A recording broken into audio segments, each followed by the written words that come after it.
Short stories with रोशनी के मंच पर मैं रोशनी आपका एक बार फिर तहे दिल से स्वागत करती हूँ। आज की कहानी डेडिकेटेड है लखनऊ वालों को, जो कि लिखी गई है भगवती चरण वर्मा की कलम से और जिसका नाम है दो बांके। कहानी सुनाने से पहले मैं एक बात क्लियर कर देना चाहती हूँ कि इस कहानी में कुछ ऐसे शब्दों का प्रयोग है जिनसे मैं पर्सनली व्यक्तिगत रूप से अग्री नहीं करती हूँ, लेकिन चूंकि ये लेखक की चॉइस के शब्द हैं, उनके द्वारा चुने हुए, तो मैं इसमें अपना ओपिनियन ना ही दूं तो अच्छा है। तो चलिए आज की कहानी शुरू करते हैं। भगवती चरण वर्मा की कहानी दो बांके। शायद ही कोई ऐसा अभागा हो जिसने लखनऊ का नाम ना सुना हो, और युक्त प्रांत में ही नहीं बल्कि सारे हिंदुस्तान में, और मैं तो यहाँ तक कहने को तैयार हूँ कि सारी दुनिया में लखनऊ की शोहरत है। लखनऊ के सफेदा आम, लखनऊ के खरबूजे, लखनऊ की रेवड़ियाँ, ये सब ऐसी चीजें हैं जिन्हें लखनऊ से लौटते समय लोग सौगात के तौर पर साथ ले जाया करते हैं। लेकिन कुछ ऐसी भी चीजें हैं जो साथ नहीं ले जाई जा सकती, जिनमें लखनऊ की जिंदा दिली और लखनऊ की नफासत विशेष रूप से आती है। ये तो वे चीजें हैं जिन्हें देसी और परदेसी सभी जान सकते हैं, पर कुछ ऐसी भी चीजें हैं जिन्हें कुछ लखनऊ वाले तक नहीं जानते, और अगर परदेसियों को इनका पता लग जाए तो समझिए कि उन परदेसियों के भाग खुल गए।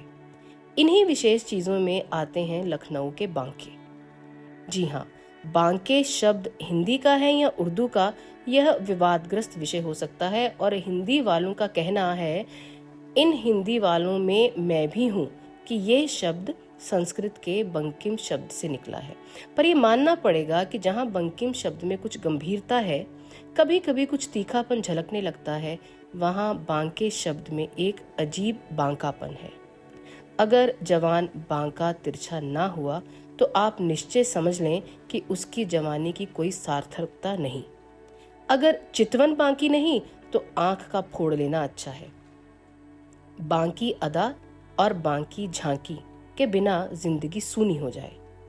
मेरे ख्याल से अगर दुनिया से बांका शब्द उठ जाए तो कुछ दिल चले लोग खुदकुशी करने पर आमादा हो जाएंगे। और इसलिए मैं तो यहाँ तक कहूँगा कि लखनऊ बांका शहर है, और इस बांके शहर में कुछ बांके रहते हैं जिनमें गजब का बांकपन है। यहाँ पर आप लोग शायद झल्लाकर ये पूछेंगे, मियाँ ये बांके क्या बला है, कहते क्यों नहीं? और मैं उत्तर दूंगा कि आप में सब्र नहीं। अगर उन बांकों की एक बांकी भूमिका नहीं हुई तो फिर कहानी किस प्रकार बांकी हो सकती है? हाँ, तो लखनऊ में रईस हैं, रंडियां हैं, और इन दोनों के साथ शोधे भी हैं। बकौल लखनऊ वालों के ये शोधे ऐसे वैसे नहीं हैं, ये लखनऊ की नाक हैं। लखनऊ की सारी बहादुरी के ये ठेकेदार हैं, और ये जान ले लेने तथा दे देने पर आमादा रहते हैं। अगर लखनऊ से ये शोधे हटा दिए जाएं तो लोगों का ये कहना, अजी लखनऊ तो जनानों का शहर है, 16 आने सच्चा उतर जाए।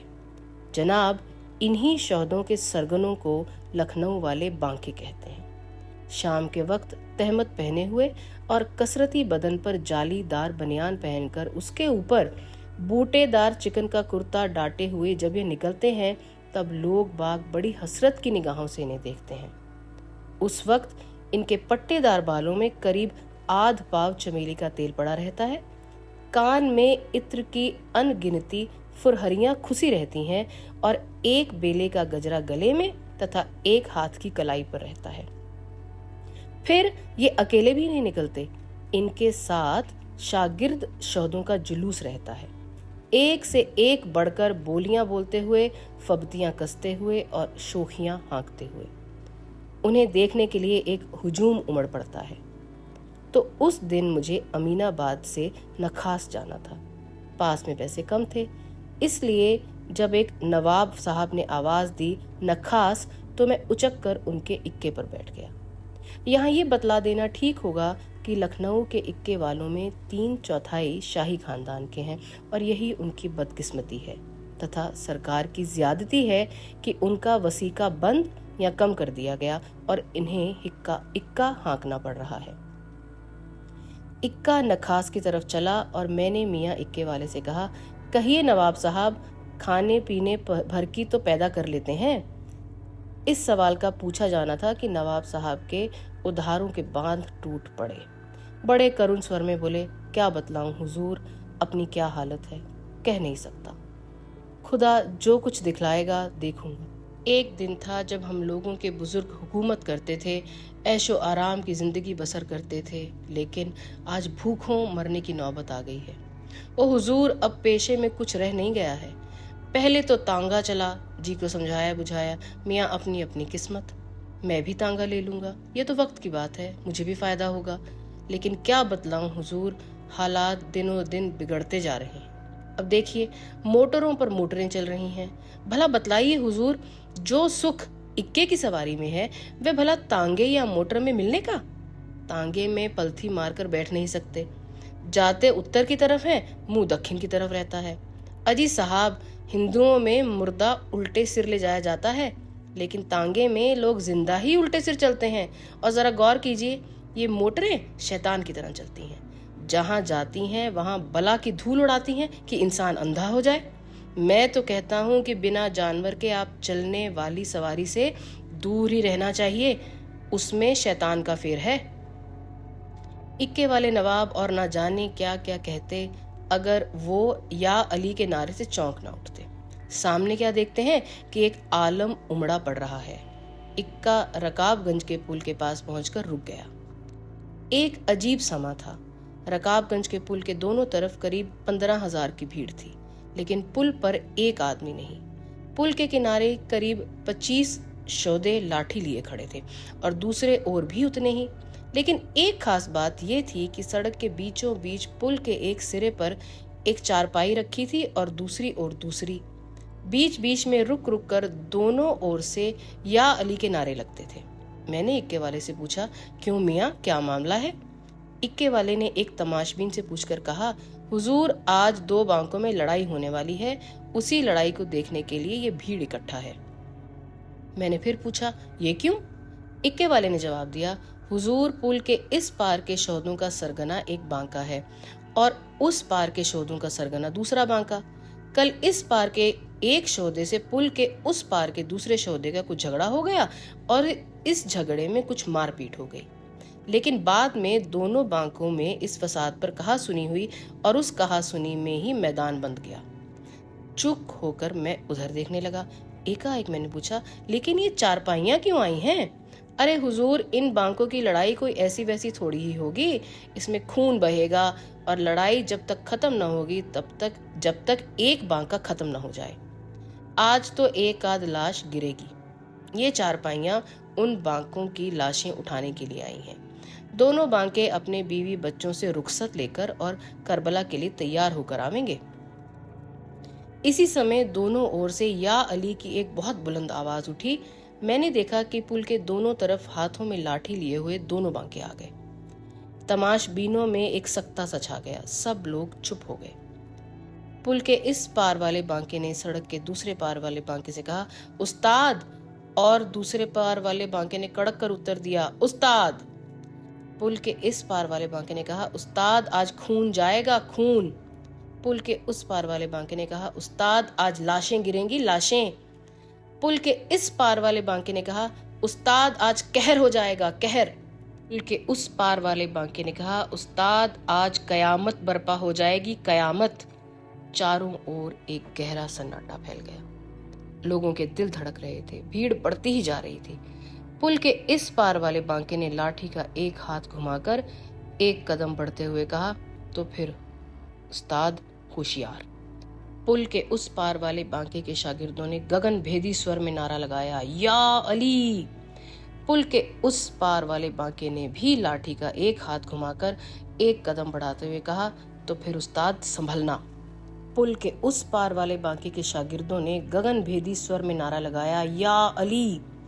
दोनों तरफ के दोनों बांके कदम ब कदम लाठी के हाथ दिखलाते हुए तथा एक दूसरे को ललकारते आगे बढ़ रहे थे। दोनों तरफ के बांकों के शागिर्द हर कदम पर या अली के नारे लगा रहे थे और दोनों तरफ के तमाशबीनों का हृदय उत्सुकता, कौतूहल तथा इन बांकों की वीरता के प्रदर्शन के कारण धड़क रहे थे। पुल के बीचों बीच एक दूसरे से 2 कदम की दूरी पर दोनों बांके रुके। दोनों के हाथ एक दूसरे की तरफ बढ़े। दोनों ने एक दूसरे को गौर से देखा। फिर दोनों बांकों की लाठियां उठी और दाहिने हाथ से बाएं हाथ में चली गईं। इस पार वाले बांके ने कहा, फिर उस्ताद। उस पार वाले बांके ने कहा, फिर उस्ताद। इस पार वाले बांके ने अपना हाथ बढ़ाया और उस पार वाले बांके ने अपना हाथ बढ़ाया और दोनों के पंजे गुथ गए। दोनों बांकों के शागिर्दों ने नारा लगाया, या अली, पंजा टस से मस नहीं हो रहा है। 10 मिनट तमाशबीन सख्त की हालत में खड़े रहे। इतने में उस पार वाले बांके ने कहा, उस्ताद गजब के कस है। उस पार वाले बांके ने कहा, उस्ताद बला का जोर है। इस पार वाले बांके ने कहा, उस्ताद अभी तक मैंने समझा था कि मेरे जोड़ का लखनऊ में कोई दूसरा नहीं है। उस पार वाले बांके ने कहा, उस्ताद आज मुझे अपनी जोड़ का आदमी मिला। इस पार वाले बांके ने कहा, उस्ताद तबीयत नहीं होती कि तुम्हारे जैसे बहादुर आदमी का खून करूं। उस पार वाले बांके ने कहा, उस्ताद तबीयत नहीं होती कि तुम्हारे जैसे शेरदिल आदमी की लाश गिराऊं। थोड़ी देर के लिए दोनों मौन हो गए। पंजा गुथा हुआ, टस से मस नहीं हो रहा है। इस पार वाले बांके ने कहा, उस्ताद झगड़ा किस बात का है? उस पार वाले बांके ने कहा, उस्ताद यही तो मैं नहीं समझ पा रहा हूं। इस पार वाले बांके ने कहा, उस्ताद पुल के इस तरफ वाले हिस्से का मालिक मैं। उस पार वाले बांके ने कहा, उस्ताद पुल के उस तरफ वाले हिस्से का मालिक मैं। और दोनों ने एक साथ कहा, पुल की दूसरी तरफ से ना हमें कोई मतलब है और ना हमारे शागिर्दों को। दोनों के हाथ ढीले पड़े। दोनों ने एक दूसरे को सलाम किया और फिर दोनों घूम पड़े। छाती फुलाए हुए दोनों बांके अपने शागिर्दों से आ मिले। बिजली की तरह ये खबर फैल गई कि दोनों बराबर की जोड़ छूटे और उनमें सुलह हो गई। इक्के वाले को पैसे देकर मैं वहां से पैदल ही लौट पड़ा, क्योंकि देर हो जाने के कारण नखास जाना बेकार था। इस पार वाला बांका अपने शागिर्दों से घिरा चला जा रहा था। शागिर्द कह रहे थे, उस्ताद इस वक्त बड़ी समझ से काम लिया, वरना आज लाशें गिर जाती। उस्ताद हम सब के सब अपनी अपनी जान देते, लेकिन उस्ताद गजब के कस हैं। इतने में बांके में से किसी ने कहा, मुला स्वांग खूब करे हो। बांके ने देखा कि एक लंबा और तगड़ा देहाती जिसके हाथ में एक भारी सा लठ है सामने खड़ा मुस्कुरा रहा है। उस वक्त बांके खून का घूंट पीकर रह गए। उन्होंने सोचा, एक बांका दूसरे बांके से ही लड़ सकता है, देहातियों से उलझना उसे शोभा नहीं देता। शागिर्द भी खून का घूंट पीकर रह गए। उन्होंने सोचा, भला उस्ताद की मौजूदगी में उन्हें हाथ उठाने का कोई भी हक नहीं। तो कहिए, आपको 2 बांकों की कहानी कैसी लगी? चूंकि मेरे हस्बैंड लखनऊ से हैं, इसलिए हम लोग लखनऊ जाते रहते हैं। मेरे लिए ये इमेजिन करना कि ऐसा, ये कल्पना करना कि ऐसा कुछ वहाँ हो सकता है, कोई बड़ी बात नहीं है। लेकिन एक और बात है कि भगवती चरण वर्मा जी की जो सोशल सटायर है, उसका भी कोई जवाब नहीं। तो चलिए, आज की कहानी यहीं खत्म करते हैं, इस व्यंग के साथ जो कि लिखा गया था भगवती चरण वर्मा के द्वारा। आज मैं फिर मिलूंगी जल्दी ही एक नई रोचक और मजेदार कहानी लेकर, सिर्फ आपके लिए।